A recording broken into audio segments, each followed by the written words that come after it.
자, 108회 우리 이론 문제 같이 보도록 하겠습니다. 자, 전산회계 1급의 그 시험 범위가 또 재무회계, 회계원리, 그리고 뭐 원가회계, 뭐 세무회계 중에서 이제 부가가치세법 이러한 좀 분량이 많은 부분을 15문제로 좀 보다 보니까 문제 유형들을 좀 하나하나 살펴보는 게 중요하겠는데요. 먼저 1번부터 보도록 하겠습니다. 자, 자기 주식 문제가 나왔네요. 자기 주식을 취득가액보다 낮은 금액으로 처분하였다. 다음 중 재무제표상의 자기 주식 취득가액과 처분가액의 차액이 표기되는 항목으로 옳은 것은 이라고 되어 있는데요. 사실 자본 계정과 관련된 문제의 기출 빈도가 높은 편이죠. 특히 자본을 분류할 줄 알고 그 자본 계정 과목의 성격을 알고 있는 게 굉장히 중요하다고 보시면 되겠습니다. 그중에 자기 주식 개념이 나왔는데 이거 굉장히 생경합니다. 우리가 실무에서 많이 보는 개념은 또 아니기 때문에 그렇죠? 자, 이거 좀 지우고 한번 보겠습니다. 자, 우리 자본은 주주와의 거래를 제가 자본 거래라고 하고 주주와의 거래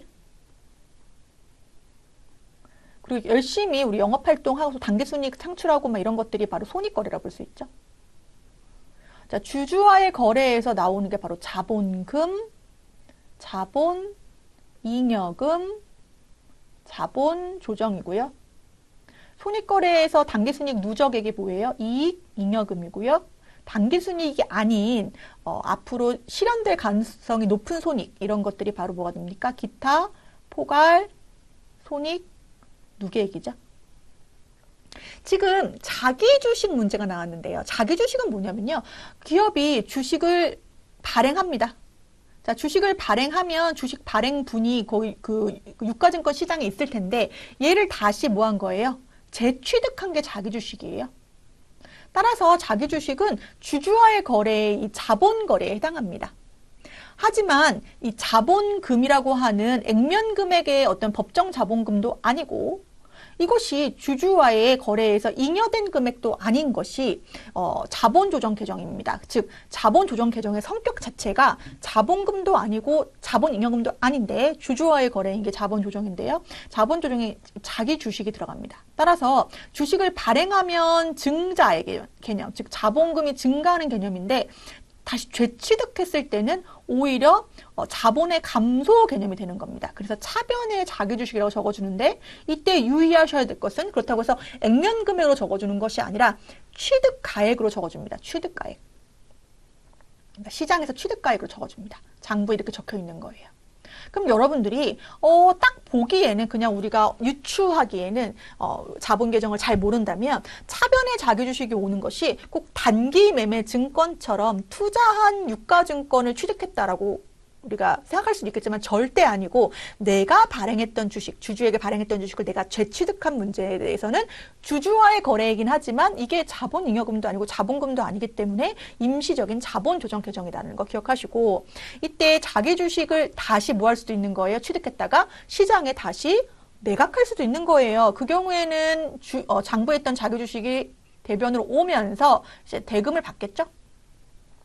자, 대금을 받았는데 그게 더 많이 받았으면 자기주식 처분 이익이고 적게 받았으면 해당 문제처럼 자기주식 처분 손실인데 예외적으로 만약에 자기주식 처분 이익에 잔액이 있다면 그 잔액부터 차변해서 상계 처리하는 부분도 고려할 수 있다. 근데 이제 그건 이제 전산세무 2급이나 전산세무 1급에서 우리가 좀 많이 다뤄질 것 같고 해당 문제에서는 문제가 뭐라고 되어 있어요? 취득가액보다 예를 들어서 내가 100인데 더 낮은 금액으로 처분했다라고 돼 있어요. 다시 처분했다. 요거잖아요. 그쵸? 그럼 그때는 당연히 뭐가 와야 돼요? 자기주식 처분 손실 계정이 와야 되고 그 자기주식 처분 손실 계정은 뭐예요? 자본조정 계정이라고 보시면 되겠습니다. 그래서 답은 몇 번입니까? 네, 4번이죠. 그래서 그 자본 계정과 관련된 분류, 그 계정 과목에 낯설지만 생경하지만 그 성격, 그것까지 좀 기억을 하시면 너무 좋을 것 같아요. 답은 4번. 2번 보겠습니다. 자, 제품을 주식회사 전주는 천안의 제품을 판매하기로 약정했대요. 그리고 계약금을 줬대요. 자, 판매자 입장에서 계약금을 받아야겠죠. 계약금을 받았을 때 선수금 계정 과목 기억하셔야 되고요. 계약금을 받은 것은 내가 미래에 이행하여야 할 의무가 생긴 거기 때문에 부채 처리할 겁니다. 이때 뭐로 받았습니까? 제3자인 거래처가 발행한 아니네요. 제3자. 그러니까 천안한테 발행하기로 했는데 또 천안이 다른 기업 철원이 발행한 당좌수표 받았네요. 자, 타임 발행 수표. 이거 무슨 처리합니까? 현금 처리한다. 그래서 답은 몇 번입니까? 1번. 이걸 물어보는 거죠. 타임 발행 당좌수표로 보는 거죠. 타임 발행 수표. 타임 발행 수표는 무슨 처리? 현금 처리한다. 자, 이번에는 3번. 자, 기말 재고 자산을 실제보다 과대 계상하였다. 자, 재무제표에 미치는 영향. 자, 기말 재고 자산. 자, 우리 T계정 그려보실까요? 재고 자산이 있습니다. 자, 예를 들어서 뭐 상품이라고 볼 수도 있는데, 자, 기초가 있고 단기에 매입합니다. 그러면 얘가 뭐 할 수 있는 거예요? 판매되는 거죠, 판매. 근데 판매된 게 뭐가 되는 거고? 매출원가. 판매되지 않고 남아있는 게 뭐가 되는 겁니까? 기말 재고가 되는 건데 이때 기말 재고를 실제보다 과대 계상하면 당연히 매출원가는 과소가 되죠. 무슨 얘기입니까, 여러분? 자, 기초가 500이 있었는데 단기에 1000원을 매입했어요. 그러면 판매 가능 수량이 몇 개인데? 1,500원인데 원래 기말 재고가 300인데 400으로 썼어요. 그럼 매출원가가 원래 얼마로 잡혀 있다가 1200이 맞는 건데 얼마로 잡히는 겁니까? 1100원으로 잡히는 거잖아요. 그렇죠? 그러니까 원래 이렇게 배분해야 할 부분, 즉 기초 더하기 단기 매입이 매출원가와 기말 재고로 배분돼야 되는데 기말 재고가 실제보다 과대 계상되어 있으면 당연히 상대적으로 매출원가는 과소 계상되는 것이고, 자, 손익계산서 요 구조 기억하셔야죠. 매출액에서 뭐 차감하면 매출 원가라고 하는 비용 차감한 게 바로 뭡니까? 매출 총이익이잖아요. 그러면 얘가 과소가 되면 맞아요? 매출 총이익은 당연히 과대가 되겠죠. 이익이니까. 그렇죠? 자, 자산이 실제보다 과대 계상된다. 그렇죠? 자산이 실제보다 과대 계상되고, 자, 자본이 실제보다 과소된다. 이건 여러분 매출 총이익이 과대가 되면 우리 이익여금도 증가한다고 보니까 자본도 과대가 된다. 잘못된 것은 이거 몇 번입니까? 2번이죠. 자, 매출 총이익은 과대가 된다. 매출원가는 과소가 된다. 요 개념, 네, 요 개념 T계정을 통해서 다시 한번 정리하겠습니다. 답은 몇 번? 2번. 자, 4번. 다음 중 일반 기업회 기준상 무형자산 상각과 관련된 내용으로 옳지 않은 거. 자, 무형자산도 기업의 영업활동에 사용할 목적의 형태가 없는 자산입니다. 자, 유형자산처럼 상각을 하는데요. 상각 방법은 유형자산과 동일하게 다양하게 쓸 수가 있는데 만약에 그 방법이 합리적인 방법을 찾지 못한다면 무슨 법을 사용한다? 정액법을 적용한다고 배웠습니다. 자, 그리고 이 무형자산의 종류, 무형자산의 성격은 대표적으로 내부 창출도 가능하고 또 뭐예요? 우리 그 무형자산에 대해서 구분할 수 있는 식별 가능성이 있다고 배웠는데 예외적으로 영업권, 그러니까 기업의 인수합병 시에만 발생하는 영업권에 대해서 내부 창출을 인정하지 않고 그리고 구분할 수 없는 식별 가능성이 없다고 배웠습니다. 따라서 내부 창출한 영업권은 다른 무형자산과는 다르게 자산으로 인정하지 않습니다. 자, 무형자산의 상각기간은요, 독점적 배타적 권리를 부여하고 있는 관계 법령이나 계약에 정해진 경우가 있다면 그 경우를 먼저 우선으로 하고요. 그게 없다면 20년을 초과할 수 없으므로 계약이 정해진 경우에는 그 계약을, 그 법령을 따라가는 게 원칙이겠습니다. 그래서 답은 몇 번? 3번. 네, 무형자산의 잔존 가치는 없는 것을 원칙으로 하고 예외도 존재한다. 정도는 이 문장 자체는 시험 문제 너무 자주 나오는 문장이기 때문에 꼭 알고 넘어가겠습니다. 자, 5번. 다음 자료를 이용하여 단기 투자 자산의 합계액을 계산해 볼까요?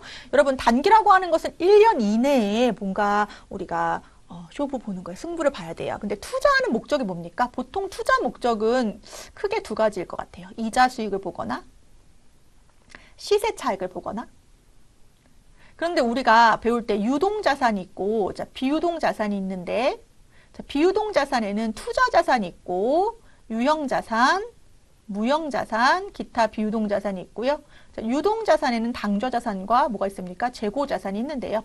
지금 문제에서는 단기 투자자산을 물어보고 있어요. 그래서 비유동자산에 해당하는 투자자산이 아니고 단기 투자자산이니까 유동자산 안에 들어가는 이 당좌자산 안에 들어가는 걸 한번 찾아보도록 하겠습니다.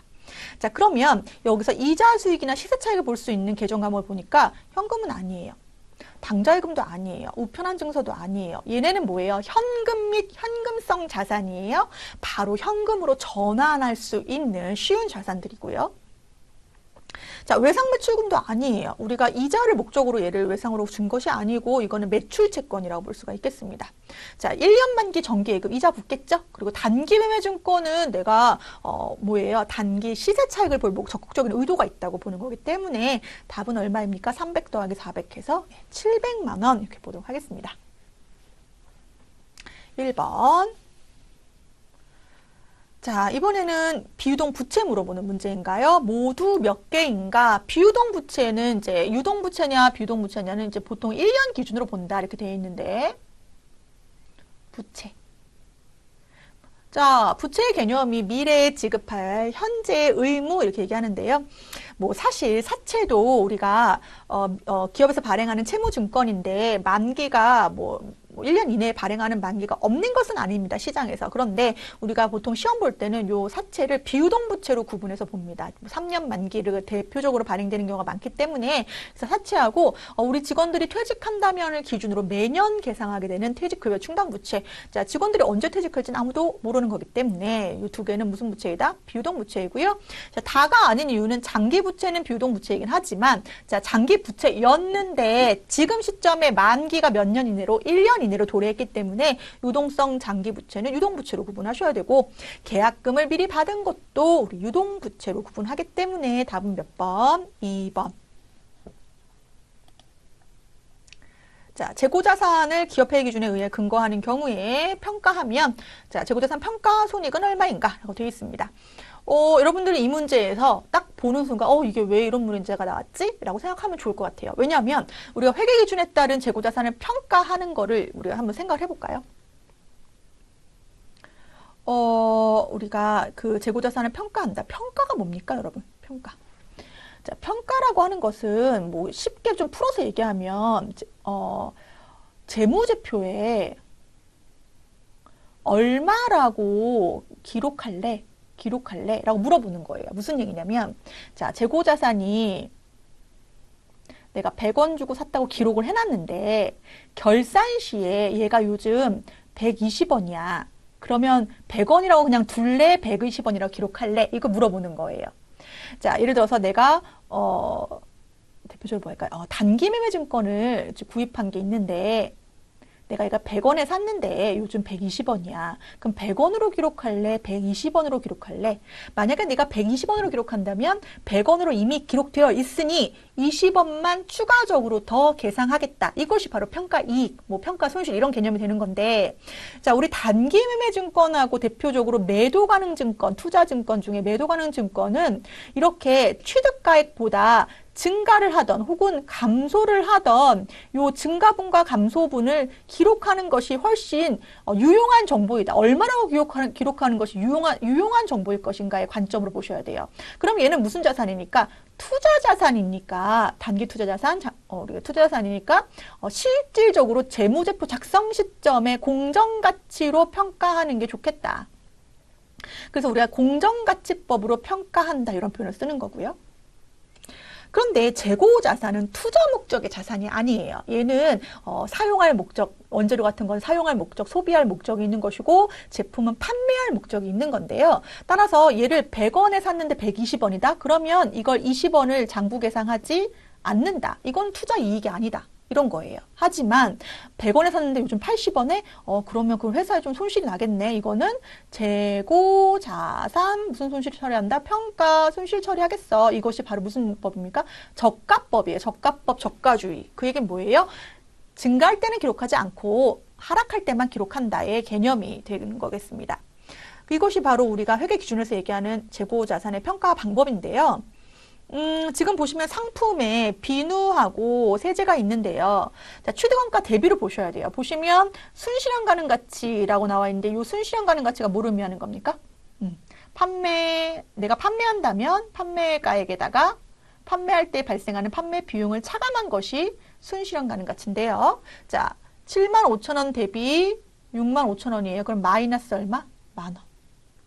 자, 5만원 대비 7만원이에요. 그러면 플러스 2만원이란 말이에요. 그러면 증가분은 얘가 재고자산이기 때문에 반영하지 않고 뭐만 저가법에 의한 하락분만 반영하겠다. 그래서 요 마이너스 만원 곱하기 수량까지 고려하셔서 얼마가 100만원이 평가 손실이다라고 넣으시면 돼요. 그래서 답은 몇 번입니까? 4번인데요. 만약에 이걸 고려하셔서 문제를 푸셨다면 평가 이익이 나올 수도 있겠는데 재고자산 평가 이익 자체에 말이 없어요. 그쵸? 그래서 재고자산 평가액은 이렇게 물어봤으면 그렇게 헷갈리지 않으셨을 것 같은데 평가 손익이라고 물어봐가지고 조금 오류가 그러니까 순간 착각을 했을 수도 있었을 거다라는 생각이 드네요. 그래서 답은 7번에 4번.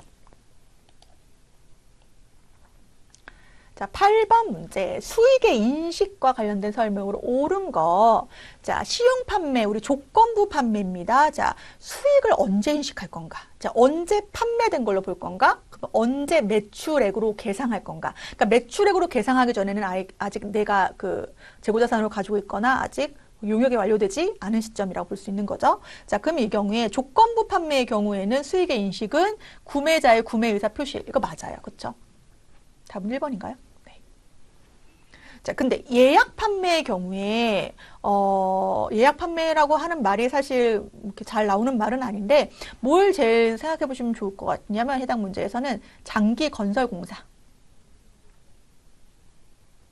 요거를 생각하시면 좋아요. 예약 판매에서. 자, 좀 수익의 인식은 자산의 건설이 완료된 시점, 완성주의라는 건데요. 우리 장기 건설 공사는, 진행 기준입니다. 자, 만약에 3년 동안의 교량을 건설해야 되는데, 그러면 이게 완성돼야지 수익을 인식한다면 그 회사는 3년 동안 뭐가 없는 거죠? 수익이 없는 거기 때문에 완성률에 따른 30%, 50% 이러한 진행 기준에 따라서 인식하는 게 맞겠습니다.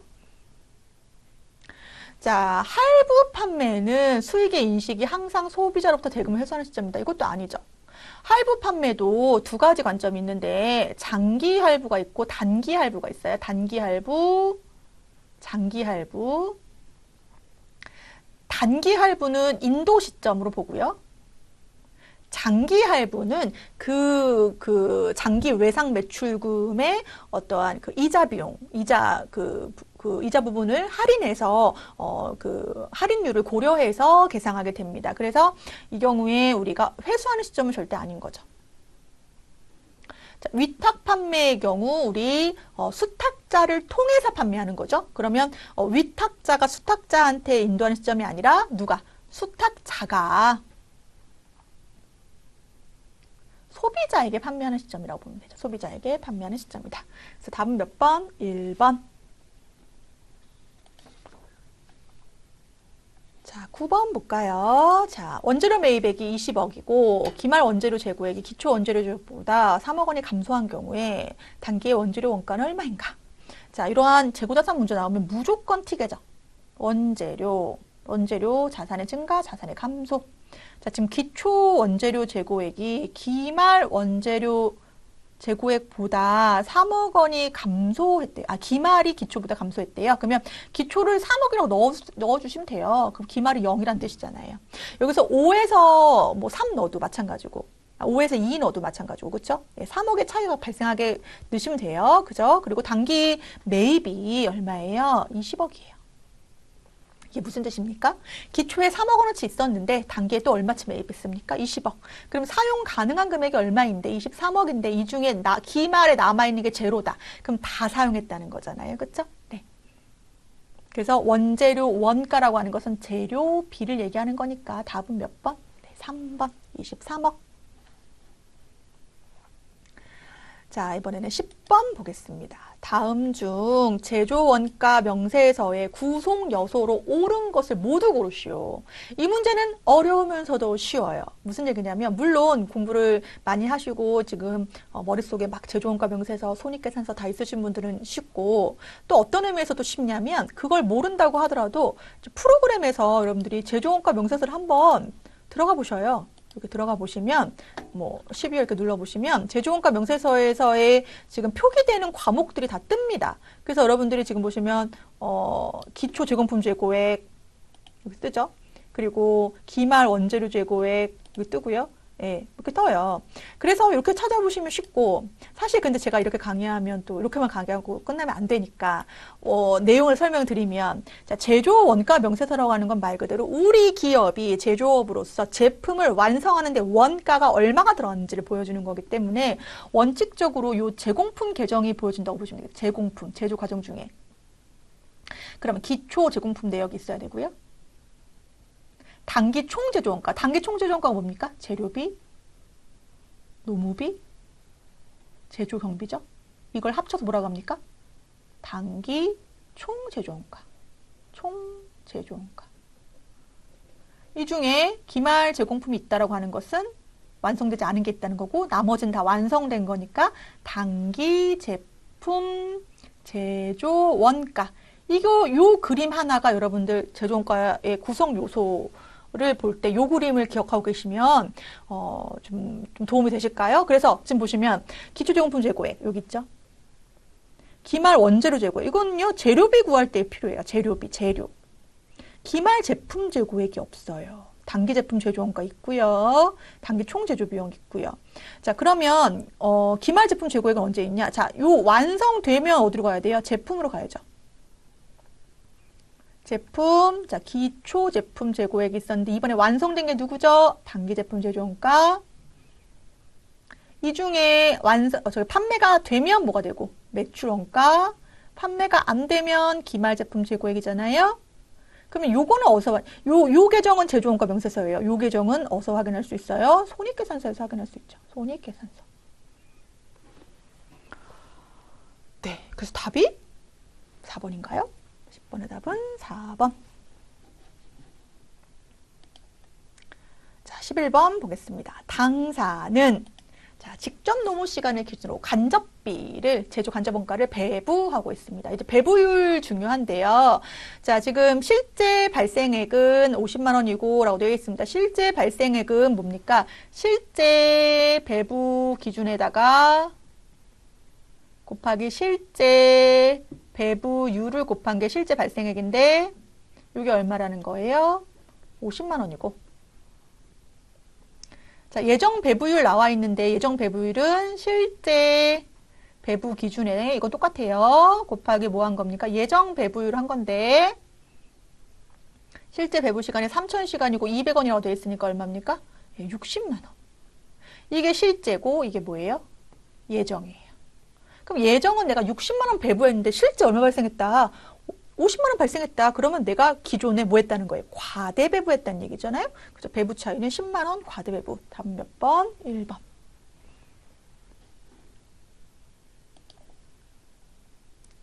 자, 다음 중 종합원가 계산에 대한 설명으로 옳지 않은 거. 종합원가 계산, 대량 생산, 공정별 생산, 그리고 환산량이 중요하다. 그리고 우리가 처음에 투입되는 공정에서 보통은 재료비와 공정 과정 중에 투입되는 그 가공비의 구분이 중요하다. 이런 걸 배웠었는데요. 옳지 않은 거. 1번, 각 공정별로 원가가 집계된다. 그쵸? 그래서 원가에 대한 책임 소재가 명확하고요. 2번, 일반적으로 원가를 아까 얘기한 공정 투입 시점에 따라서 재료 원가와 가공 원가로 구분합니다. 자, 3번, 기말 제공품이 존재하지 않는 경우 평균법과 선입선출법. 자, 평균법은 기초 제공품을 단기 투입 원가랑 동일하게 보는 관점. 그렇지만 선입선출법은 기초 제공품 먼저 완성되고 단기 투입은 완성되거나 완성되지 않는다라고 보는 관점이었는데요. 그래서 옳지 않은 것은 몇 번입니까? 3번이죠. 기초 제공품. 네. 기초 제공품이라고 바꿔야죠. 기초 제공품. 자, 그리고 우리가 대량 생산, 공정별 원가 계산에서는 제품 단위 완성되는 시점을 별도로 파악하기 어렵죠. 그래서 인위적인 기간, 한 달 단위 이런 식으로 원가를 산정한다. 답은 몇 번? 3번. 자, 세운계산서를 발급 의무가 면제되는 경우로 틀린 거. 세운계산서는 상대방에게, 자, 담세자, 그러니까 매입자에게 해당 세금을 내가 뭐 했다? 징수했다라고 하는 거래 증수를 뭐 해주는 거예요? 보여주는 명세서라고 볼 수가 있겠는데요. 상대방이 명확하지 않은 간주 공급 있었어요. 간주 공급이 뭐였어요? 자가 공급, 개인적 공급, 그리고 사업상 증여, 폐업 시 잔존제와. 이 자원급에서는 뭐가 있었죠? 면세사업의 전용, 비영업용 소형 승용차, 그리고 타사업장 판매 목적 반출이 있었는데요. 타사업장 반출만 예외적으로 뭘 발행할 수 있죠? 세운계산서 발행할 수 있었어요. 그래서 지금 사업상 증여나 폐업 시 잔존제와 여기 보이시죠? 예, 그리고 간주 임대료는 임대료에서 뭘 포함하는 거예요? 보증금에 대한 수익을 포함한 걸 임대료로 간주하겠다는 개념이기 때문에 얘도 뭐예요? 세법이 조금 인위적으로 만든 개념이기 때문에 이것도 세운계산서 발행하지 않습니다. 답은 3번이죠, 여러분. 이 문제 자주 나오는 거니까 꼭 기억하세요. 구매 확인서나 내구 신용장. 로컬 LC죠. 이건 뭐예요? 구매 확인서 내고 신용장이라는 건 무슨 목적이라는 걸 은행에 증명해 주는 거냐면 수출 목적이라는 걸 증명해 주는 거니까 영세율 0% 세금계산서를 발행할 수 있어요. 즉 국내 거래이지만 이건 무슨 목적이다, 수출 목적이다라고 은행이 증명해 주는 증명 서류를 가지고 뭘 발행할 수 있다? 영세율 세금계산서를 발행할 수 있다. 영세. 이거 몇 번 코드로 입력하죠? 유형 12번 영세를 입력하죠. 네, 그거 기억하시면 되겠습니다. 14번. 자, 우리 부가가치세법상 업종별 사업장의 범위로 맞지 않은 거. 자, 이거 사업장의 범위 중요하게 나왔었어요. 제조업은 최종 제품을 완성하는 장소. 그렇죠. 보관만 하면 안 돼요. 그렇죠? 사업장이 만약에 없다라고 하면 사업자의 주소 및 혹은 거소지. 운수업은 개인인 경우에는 사업을 총괄하는 장소. 총괄하는 장소로 있었던 게 또 무인 자동 판매기의 경우. 그렇죠? 아니면 광업, 사무소 소재지. 그렇죠? 자, 부동산 매매업은 법인의 경우 부동산의 등기부상 소재지라고 되어 있는데 이거 헷갈려요. 뭐랑 헷갈리냐면 부동산 임대업이랑 헷갈려요. 자, 여기서 정리하면 부동산 임대업이 부동산의 등기부상 소재지고 부동산 매매업은 해당 법인의 등기부상 소재지다. 그 차이가 있었어요. 답은 몇 번? 4번. 자, 마지막 문제인가요? 네, 15번. 부가가치세에 대한 설명으로 옳지 않은 거. 자, 법률상 면세 대상으로 열거된 걸 제외한 모든 재화 용역에 대한 소비에 대해서 과세한다. 그래서 우리가 어떤 개별적인 소비에 대해서만 과세하는 것이 아니기 때문에 우리가 뭐라고 합니까? 일반 소비세다. 당연히 뭐는 제외합니까? 면세 부분은 제외해야죠. 자, 납세 의무자가 누구입니까? 납세 의무자. 납세 의무자는요, 재화를 공급하는 사업자, 용역을 공급하는 사업자, 아니면 재화를 수입하는 자. 자, 재화를 수입하는 경우를 제외하고는 둘 다 뭔데요? 이 사업자인데요. 사업자의 여부에서 뭐가 중요하냐면 이거를 반복적으로 해야 돼요. 이 사업을 반복적으로 매출이 이루어져야 되는 거고, 또 독립적으로 이루어져야 돼요. 독립적. 그러니까 내가 어떠한 용역 서비스를 제공한다는 것이 어디에 고용돼서 제공하는 것이 아니라, 즉 근로자가 아니고 독립적으로 제공돼야 되고요. 또 여기서 중요했던 것이 뭐냐면 영리 구분이 중요하지 않다. 비영리 단체도 사업자가 될 수 있다. 영리 구분을 하지 않는다고 배웠습니다. 그래서 여기서 옳지 않은 것은 요것 때문에 답은 2번이죠. 그렇죠? 네. 그래서 비영리법인이라고 할 수 있는 국가나 지방자치단체도 조합도 우리가 과세 대상의 어떤 납세 의무자가 될 수 있다. 자, 우리 매출세에서 매입세 차감하죠. 네, 그래서 납부 환급세 계산하고요. 자, 납세 의무자는 우리가 재화 용역을 공급하는 사업자죠. 맞아요. 납세 의무자. 그렇지만 담세자는 최종 소비자가 되는 간접세이다. 네, 까지 기억을 하겠습니다.